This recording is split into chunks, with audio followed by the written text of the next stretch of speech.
Assalamualaikum warahmatullahi wabarakatuh dan selamat pagi kepada yang terhormat Bapak Fazli Rahman, SPD MPD selaku dosen PKN kita dan teman-teman sekalian. Pada hari ini saya Anindya sebagai moderator dari kelompok 5 akan memandu kegiatan diskusi kali ini. Sebelum masuk ke topik pembahasan, saya akan memperkenalkan anggota kelompok 5, yaitu Lija Sirait, Ira Yolanda, Diki Prayogi, Beni Sihotang, Midok Arta, Hotdavia Ira, dan Ataniet Tarigan. Topik yang akan kami bahas adalah harmoni kewajiban dan hak negara dan warga negara dalam demokrasi yang bersumbu pada kedaulatan rakyat dan musyawarah untuk mufakat. Latar belakangnya adalah hak dan kewajiban merupakan suatu hal yang terikat satu sama lain, sehingga dalam praktik harus dijalankan dengan seimbang. Selanjutnya akan dilanjutkan oleh Miduk Arta. Terima kasih moderator telah memberikan waktunya kepada saya. Perkenalkan, nama saya Miduk Arta. Saya akan melanjutkan slide berikutnya. Menelusuri konsep dan urgensi harmoni kewajiban dan hak negara dan warga negara.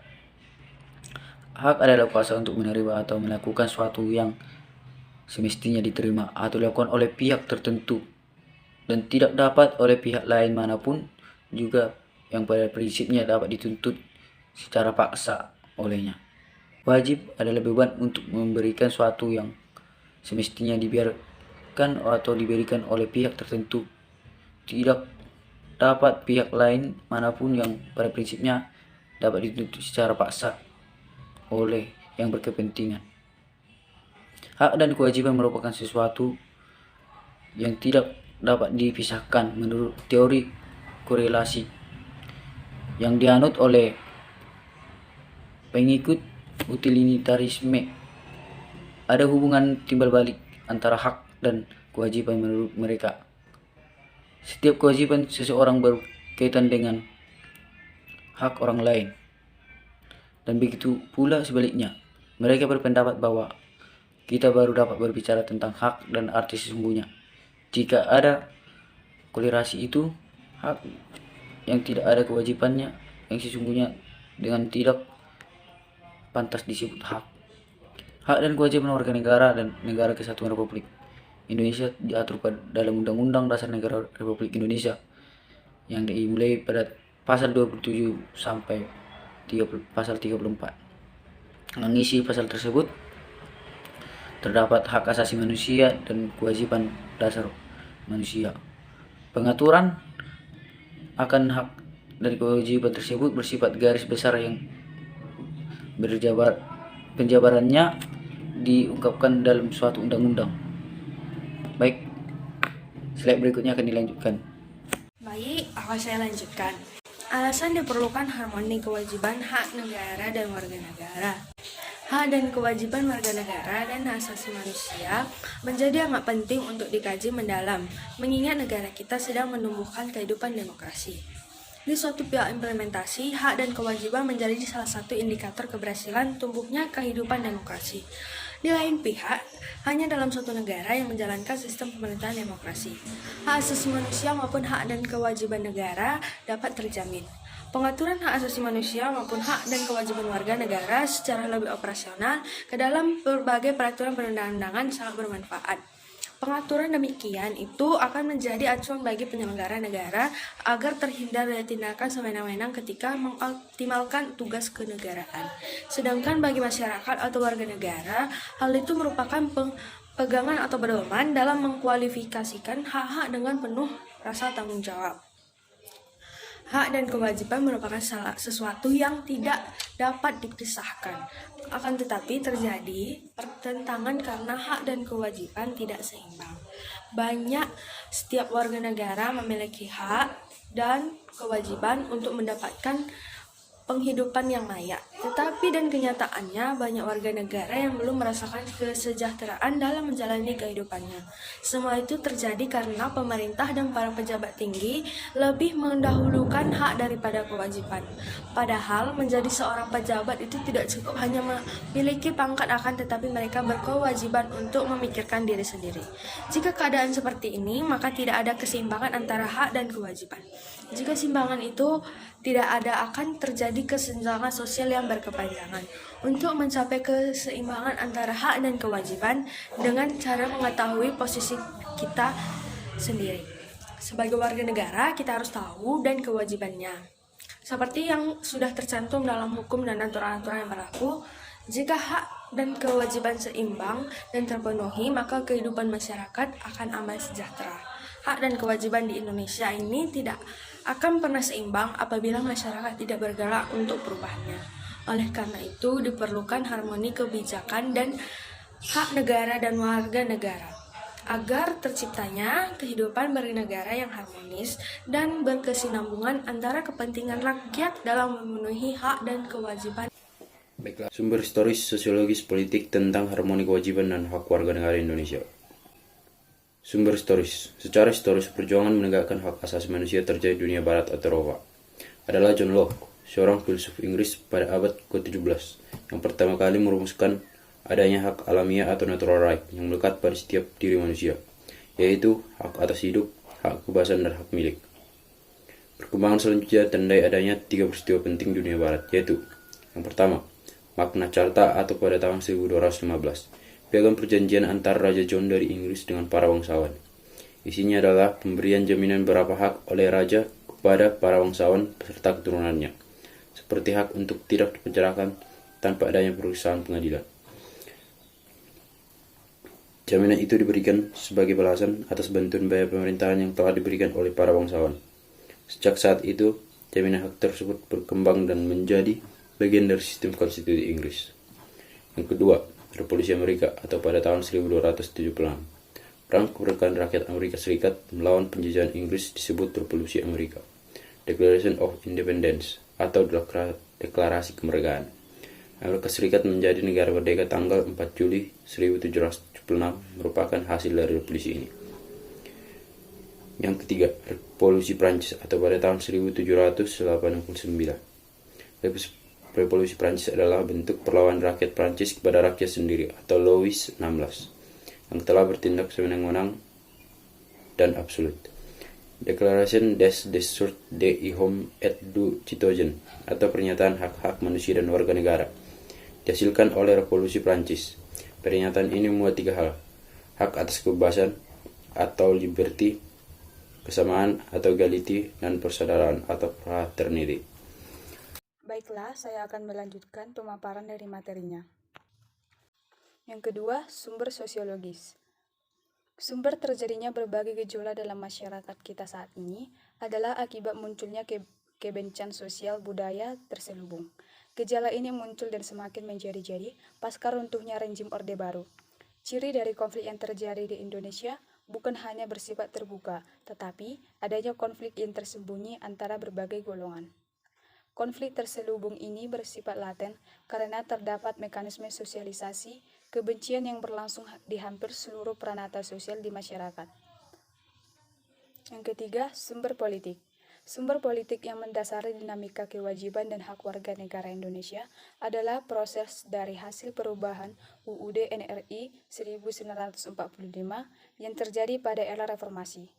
Pada awal era reformasi atau pertengahan dari tahun 1998, muncul berbagai tuntutan reformasi di masyarakat, yaitu yang pertama, mengamandemen UUD NRI 1945.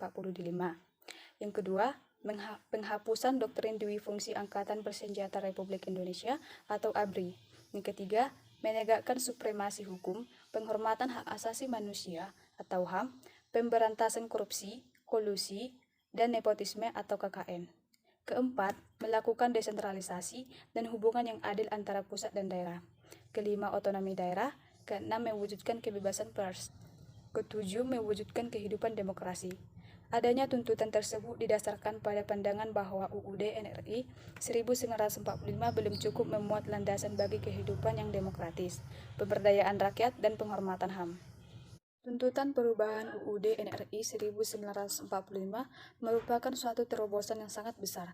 Dikatakan terobosan yang sangat besar karena pada era sebelumnya tidak dikehendaki adanya perubahan tersebut. Sikap politik 130 pemerintah yang diperkuat oleh MPR berkehendak untuk tidak mengubah UUD NRI 1945. Dalam perkembangannya, tuntutan perubahan UUD NRI 1945 menjadi kebutuhan bersama bangsa Indonesia. Berdasarkan hal itu, MPR hasil pemilu 1999 sesuai dengan kewenangannya yang diatur dalam Pasal 3 dan Pasal 37 UUD NRI 1945 melakukan perubahan secara bertahap dan sistematis dalam keempat kali perubahannya itu. Perubahan pertama pada sidang umum MPR 1999, perubahan kedua pada sidang tahunan MPR tahun 2000, perubahan ketiga pada sidang tahunan MPR 2001, perubahan keempat pada sidang tahunan MPR 2002. Dari keempat perubahan tersebut dihasilkan berbagai aturan dasar yang baru, termasuk ihwal, hak, dan kewajiban asasi manusia yang diatur dalam pasal 28A sampai dengan 28J. Bentuk-bentuk perubahan aturan dasar dalam Undang-Undang Negara Republik Indonesia tahun 1900 sebelum dan sesudah amandemen. 1. Aturan dasar ihwal pendidikan dan kebudayaan serta ilmu pengetahuan dan teknologi. Ketentuan mengenai hak warga negara di bidang pendidikan semula diatur dalam pasal 31 ayat 1 Undang-Undang Dasar tahun 1945. Setelah perubahan Undang-Undang Dasar tahun 1945, ketentuannya tetap diatur dalam pasal 31 ayat 1 Undang-Undang Dasar tahun 1945. Namun, 131 dengan perubahan. Perhatikanlah rumusan naskah asli dan rumusan perubahannya berikut ini. Rumusan naskah asli, pasal 31 ayat 1. Tiap-tiap warga negara berhak mendapatkan pengajaran. Rumusan perubahan pasal 31 ayat 1, setiap warga negara berhak mendapatkan pendidikan. Perubahan Undang-Undang Dasar tahun 1945 juga memasukkan pengetahuan dan teknologi, upaya pemerintah dalam memajukan ilmu pengetahuan dan teknologi. Rumusannya terdapat dalam pasal 31 ayat 5 Undang-Undang Dasar tahun 1945. Pemerintah memajukan ilmu pengetahuan dan teknologi dengan menjunjung tinggi nilai-nilai agama dan persatuan bangsa untuk kemajuan peradaban serta kesejahteraan umat manusia. Perubahan dunia itu pada kenyataannya berlangsung sangat cepat serta dapat mengancam identitas bangsa dan negara Indonesia. Kita menyadari pula bahwa budaya kita bukan budaya yang tertutup, sehingga masih terbuka untuk dapat ditinjau kembali dan dikembangkan sesuai kebutuhan dan kemajuan zaman. Menutup diri pada era global berarti menutup kesempatan berkembang. Sebaliknya, kita juga tidak boleh hanyut terbawa arus globalisasi. Karena jika hanyut dalam arus globalisasi akan kehilangan jati diri kita. Jadi, strategi kebudayaan nasional Indonesia yang kita pilih adalah sebagai A. Menerima sepenuhnya unsur-unsur budaya asing yang sesuai dengan kepribadian bangsa. B. Menolak sepenuhnya unsur-unsur budaya asing yang tidak sesuai dengan kepribadian bangsa. C. Menerima secara selektif unsur budaya asing yang belum jelas apakah sesuai atau bertentangan dengan kepribadian bangsa. 2. Aturan dasar ihwal perekonomian dan kesejahteraan sosial. Sebelum diubah, ketentuan ini diatur dalam bab 14 dengan judul kesejahteraan sosial dan terdiri atas dua pasal, yaitu pasal 33 dengan ayat 3 dan pasal 34 tanpa ayat. Setelah perubahan Undang-Undang Dasar tahun 1945, judul bab menjadi perekonomian nasional dan kesejahteraan sosial. Terdiri atas dua pasal, yaitu pasal 33 dengan 5 ayat dan pasal 34 dengan 4 ayat. Ambillah naskah Undang-Undang Dasar tahun 1945 dan bacalah dengan seksama pasal-pasal yang dimaksud tersebut. Salah satu perubahan penting untuk pasal 33 terutamanya dimaksudkan untuk melengkapi aturan yang sudah diatur sebelumnya. Perubahan Undang-Undang Dasar tahun 1945 sebagai berikut. 1. Pasal 33 ayat 1 Undang-Undang Dasar Negara Republik Indonesia tahun 1945 menegaskan asas kekeluargaan. 2. Pasal 33 ayat 2 Undang-Undang Dasar tahun 1945 menegaskan bahwa cabang-cabang produksi yang penting bagi negara dan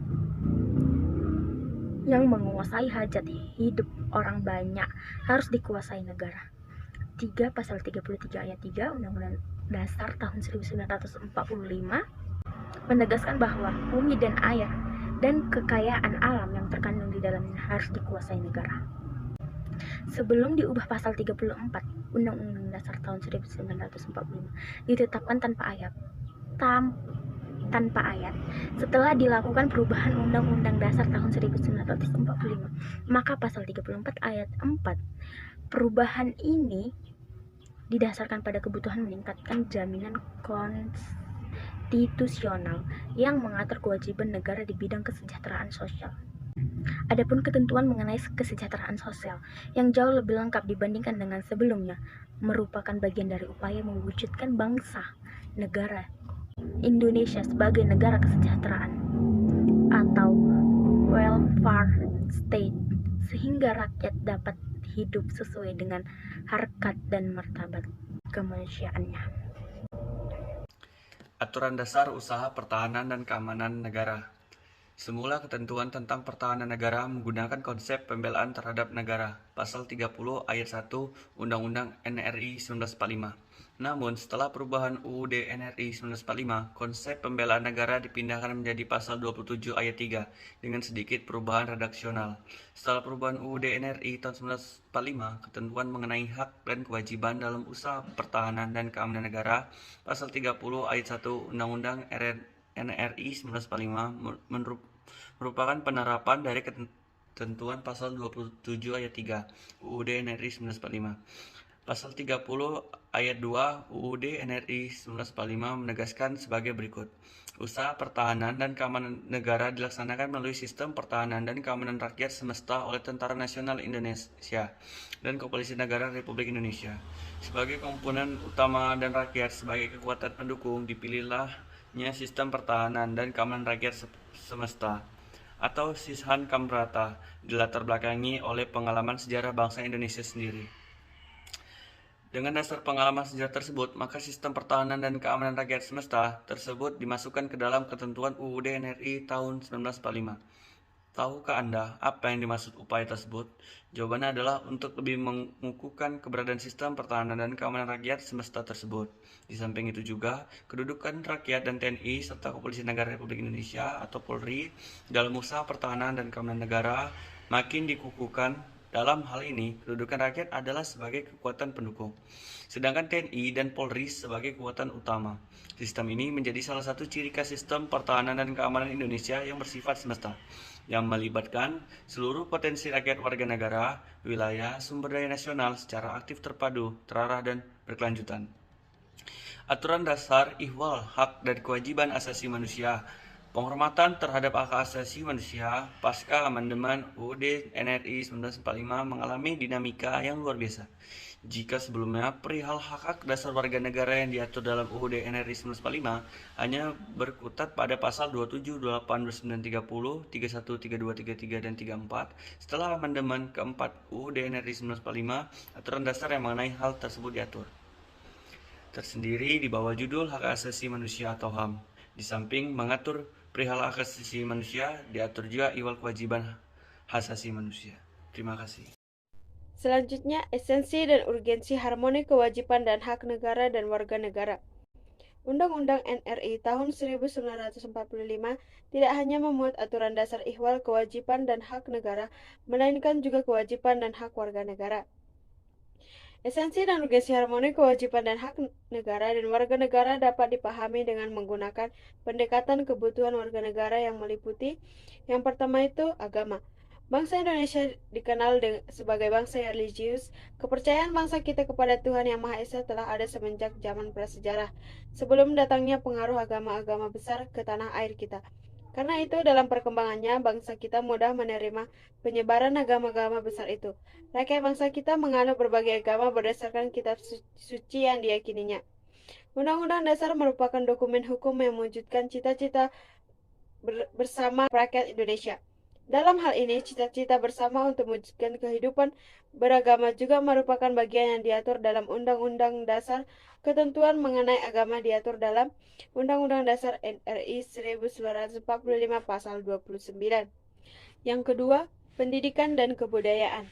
Pendidikan dan kebudayaan merupakan dua istilah yang satu sama lain saling berkorelasi sangat erat. Pendidikan adalah salah satu bentuk upaya pembudayaan. Melalui proses pendidikan, kebudayaan bukan saja ditransformasikan dari generasi tua ke generasi muda, melainkan dikembangkan sehingga mencapai derajat tertinggi berupa peradaban. Tujuan pendidikan nasional terdapat dalam pasal 31 ayat 1, yaitu pemerintah mengusahakan dan menyelenggarakan suatu sistem pendidikan nasional yang meningkatkan keimanan dan ketakwaan serta akhlak mulia dalam rangka mencerdaskan kehidupan bangsa diatur dengan undang-undang. Jika kita melihat fungsi-fungsi negara atau function of the state dalam lingkup pembangunan negara atau state building, cakupannya meliputi hal-hal berikut ini. Yang pertama, fungsi minimal, melengkapi sarana dan prasarana umum yang memadai seperti pertahanan dan keamanan hukum, kesehatan, dan keadilan. Yang kedua, fungsi media, menangani masalah-masalah eksternalitas seperti pendidikan, lingkungan, dan monopoli. Yang ketiga, fungsi aktivis, menetapkan kebijakan industrial dan redistribusi kekayaan. Berdasarkan klasifikasi fungsi negara tersebut, penyelenggara pendidikan termasuk fungsi media dari negara. Artinya, walaupun bukan merupakan pelaksanaan fungsi tertinggi dari negara, penyelenggaraan pendidikan juga sudah lebih dari hanya sekedar pelaksanaan fungsi minimal negara. Oleh karena itu, penyelenggaraan pendidikan sangatlah penting. Yang ketiga, perekonomian dan kesejahteraan rakyat. Sesuai dengan pasal 33 ayat 1 UUD NRI 1945, asas perekonomian nasional adalah kekeluargaan. Kekeluargaan merupakan asas yang dianut oleh masyarakat Indonesia dalam berbagai aspek kehidupan, yang salah satunya kegiatan perekonomian nasional. Asas kekeluargaan dapat diartikan sebagai kerjasama yang dilakukan lebih dari seorang dalam menyelesaikan pekerjaan, baik itu untuk kepentingan pribadi maupun kepentingan umum. Penerapan asas kekeluargaan dalam perekonomian nasional adalah dalam sistem ekonomi kerakyatan. Sistem ekonomi kerakyatan adalah sistem ekonomi nasional yang berasas kekeluargaan, berkedaulatan rakyat, bermoral Pancasila, dan menunjukkan pemihakan sungguh-sungguh pada ekonomi rakyat. Sistem ekonomi kerakyatan adalah sistem ekonomi yang bertumpu pada kekuatan mayoritas rakyat. Dengan demikian, sistem ini tidak dapat dipisahkan dari pengertian sektor ekonomi rakyat, yakni sektor ekonomi baik sektor produksi, distribusi, maupun konsumsi yang melibatkan rakyat banyak, memberikan manfaat bagi rakyat banyak, pemilikan dan pemiliknya oleh rakyat banyak. Yang keempat, pertahanan dan keamanan.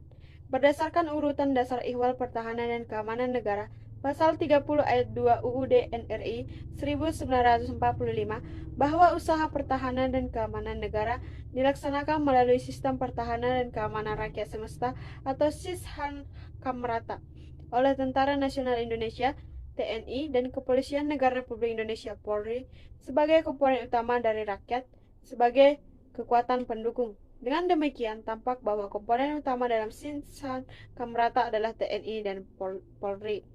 Mengenai adanya ketentuan dalam pasal 30 ayat 5 UUD NRI yang menyatakan bahwa kedudukan dan susunan TNI dan Polri lebih lanjut diatur dengan undang-undang merupakan dasar hukum bagi DPR dan Presiden untuk membentuk undang-undang pengaturan dengan undang-undang mengenai pertahanan dan keamanan negara merupakan konsekuensi logis dari prinsip yang menempatkan urusan pertahanan dan keamanan sebagai kepentingan rakyat.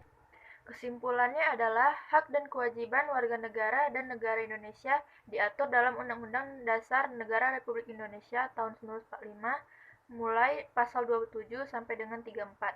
Termasuk di dalamnya ada hak asasi manusia dan kewajiban dasar manusia. Sekian dari kelompok 5. Terima kasih atas perhatiannya. Wassalamualaikum warahmatullahi wabarakatuh.